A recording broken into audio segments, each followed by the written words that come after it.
All right, so picture this. You're thinking about buying a house right now in the UK. Oh, yeah. Is it a good time? Is it a bad time? I... Seems like everybody's got a different opinion these days. It does, doesn't it? So we are going to dive into some data and predictions from Halifax, Okay.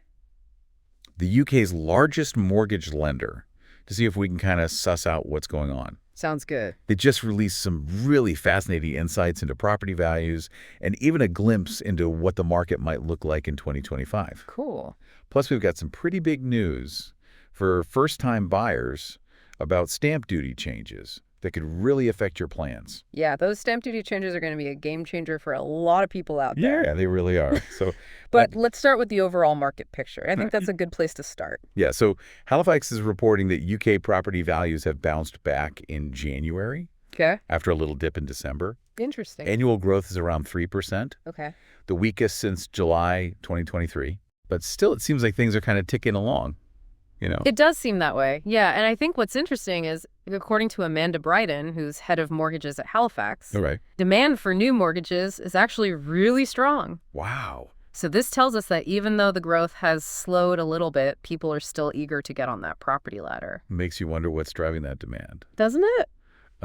Bryden suggested that it could be first-time buyers trying to lock in deals Yeah. before that stamp duty increase hits in April. Absolutely. I think that makes total sense. And I think that's where we got to remind everybody about what those changes are, because they're pretty big. Yeah. So buyers will start paying stamp duty on properties over £125,000, Okay. down from £250,000. Wow. And for first-time buyers, that exemption drops from £425,000 down to $300,000. Yeah, so that's a massive change. Huge. So what's fascinating here is how this might play out. Right. Some first-time buyers might be rushing to buy now, which could actually push prices up in the short term. Yeah, I think you're right. But once those changes take effect, we might see things cool down a bit. Yeah, it's almost like this buy now or pay more later kind of feeling Yeah, exactly. in the air. So Yeah. what does all this mean for the average person, Right. who isn't laser focused on stamp duty? Yeah, well, I think it all boils down to affordability, right? Yeah. If those stamp duty changes make it harder for first-time buyers to actually get into the market, it could have a ripple effect through the whole system. Makes sense. Yeah. You know what I mean? So things might slow down a bit after April, but Bryden seemed pretty positive about the long-term outlook, right? Yeah, she did. And, she actually highlighted a couple of interesting points. Okay. First, the Bank of England has recently cut interest rates, which should make borrowing a bit cheaper. Okay. And second, earnings are outpacing inflation. So basically, this means people have more money in their pockets, Yeah. which could lead to even more demand in the housing market. So lower interest rates, Yeah. more money to spend it. It sounds almost too good to be true. I know, right? Well, there are always, potential risks. Of course. But Bryden predicts that mortgage rates will stay between 4 and 5% in 2025. Interesting. If that happens, that would provide some much-needed stability, I think. Absolutely. So if you're thinking about buying or selling a house, this prediction is definitely something to watch closely. Yeah, for sure. Stable mortgage rates could make it so much easier to plan and budget. Absolutely. It could also help with overall economic stability. When people feel confident about their housing situation, they're more likely to spend money in other areas as well. That makes sense. But let's get real for a second. Mhm. The UK is not one giant housing market. No, it's not.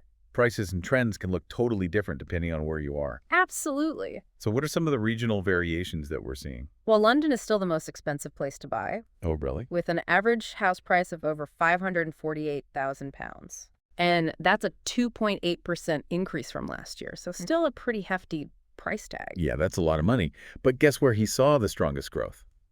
I don't know where. Northern Ireland. Wow. They're up almost 6%, with an average price now around £205,000. Wow, that's really interesting. Wales is also doing well with a 3.6% increase and an average price of £227,000. Okay. Even in England, we see some interesting differences. Yeah. The Northeast is the fastest growing region, Okay. hitting 5.2% growth with an average price of £178,000. Got it. Scotland, on the other hand, is lagging a bit behind with 2.4% growth and an average price of £210,000.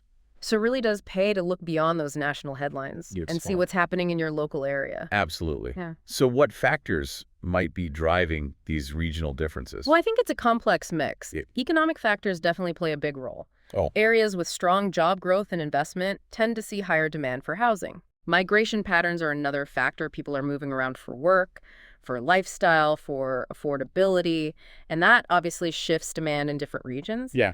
And then you've got local policies. Right. Things like planning regulations, investment in infrastructure can also impact the housing market in specific areas. It's like a giant puzzle It is. with all these pieces fitting together. For sure. But before we wrap up, Yeah.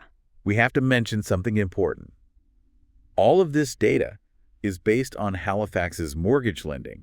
Yeah, that's a really good point. That means it doesn't tell us the whole story. You're absolutely right. Cash buyers, who make up about a third of the market, Right. aren't included in these figures. Yeah, that's crucial to keep in mind. It is, so it's crucial to keep that in mind when you're looking at these trends. For sure. So after this deep dive, what do you think? Oh, man. Is the UK housing market something you're ready to jump into? It's a tough one, isn't it? It's clearly a complex landscape It is. with lots of moving parts. lots of moving parts. But it makes you wonder how factors like climate change, the rise of remote work and even changing demographics Right. might shape the UK housing market in the long term. That is a great question and something to really think about. Definitely is. Thanks for joining us on this deep dive. It's been a pleasure. We hope it's given you some food for thought as you navigate the UK housing market. Absolutely. Until next time. See you later.